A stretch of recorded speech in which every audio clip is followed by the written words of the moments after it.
नमस्कार दर्शक बंधु आपण मैंने देखुं ट्रेंडिंग ओडिया और मुझे श्याम अर्पिता आपण मानक स्वागत करुँच ओडिया ट्रेंडिंग चैनल को। तो आज जहाँ खबर रही रही खुशी खबर।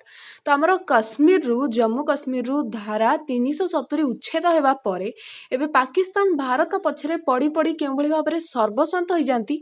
चलतु जाना आज भिडियो से विषय में किंतु तागुरु जदि आपण मैंने आम चैनल नुआ अच्छा ये इनफॉर्मेटिव अपडेटेड वीडियोस देखापी आपण मैंने आम चैनल को सब्सक्राइब करनी सहित बेल आइकन पर क्लिक करनियंतु ये वीडियो जेमती आसीबो संगे संगे नोटिफिकेशन पाइबा पई। तो ठीक अछि चलंतु देखिबा आज वीडियो रे कोन अछि।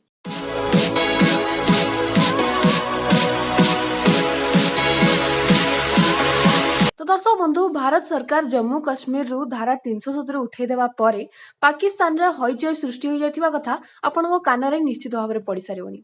लोकंकर चाप एते बढ़ी जाइछि जे इमरान सरकार भारत विरोध रे केउ पदक्षेप नेबे ताहा एबे जानि भी पारुनाहांती। चीन व्यतीत विश्वर अन्य कोनोसी देश भारतर एही पदक्षेप विरोध रे पदटिए मध्य कहि नांती पर्यंत।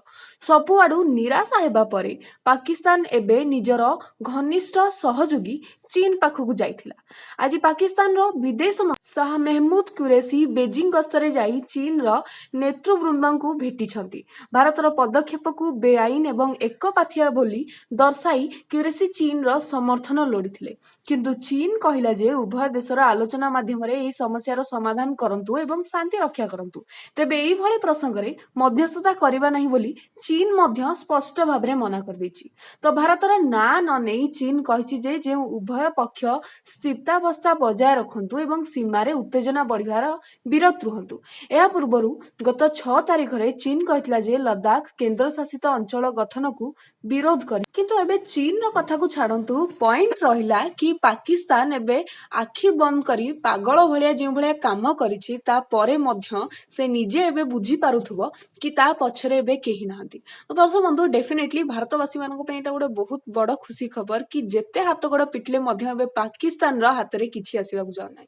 मोदी सरकार को तरफ रु एते स्ट्रांग गोटे डिसीजन निया गला परे पाकिस्तान मध्य आचम्बा होई रहि जाइछि कि से एबे कोन करिवो नेक्स्ट स्टेप। तो चलंतु जानिबा आगु को कोन कोन हेउछि जो इमरान खान कर सरकार रहिछि पाकिस्तान एबे जा सरकार रहिछि से आगु को केउ भलिया सब नीच स्टेप नबा को जाउछि से सब देखिबा बाकी रहिला।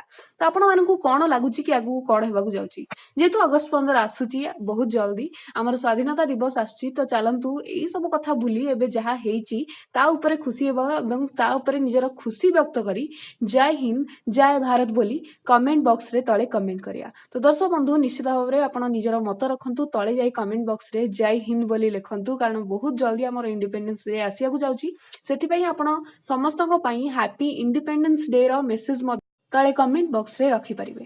तो आज वीडियो पे एतिकी मु आशा करछि ए खबर टी आपनको डेफिनेटली भलो लागिथो। तो जे भलो लागिछि लाइक करिया को जमा भी भूलंतु नहीं जा फल रे हम एई भलिया पाकिस्तान ऊपर आहुरी इंटरेस्टिंग वीडियोस आपण मानको पे आनी दे परिबो। ता सहित जदि एपर्यंत आपण माने हम चैनल को सब्सक्राइब करि नांती सब्सक्राइब करनियंतु बेल आइकन ऊपर क्लिक करिया को जमा भी भूलिबेनी। जदि एपर्यंत आपण माने हम चैनल सब्सक्राइब करनि छनि ताले आपण मानको अशेष अशेष धन्यवाद। आमे आशा करछु आपण माने हम चैनल अलगा केतेटी वीडियो मध्य देखिबे। निश्चित भाव रे तळे जाई कि डिस्क्रिप्शन आपण बहुत सारा लिंक पाइ जिवे आपण सेठु जाई अलगा वीडियोस मध्य देखि परिबे। ए वीडियो को निज घर लोकन सहित शेयर करी निजर खुशी व्यक्त करिया को जमा भी पछांतुनी। तो घर लोकन सहित एवं सांग मानक सहित ए वीडियो को फेसबुक एवं व्हाट्सएप जरिया रे शेयर करनियंतु। आज पई एतिकी रहुची नमस्कार जय जगन्नाथ।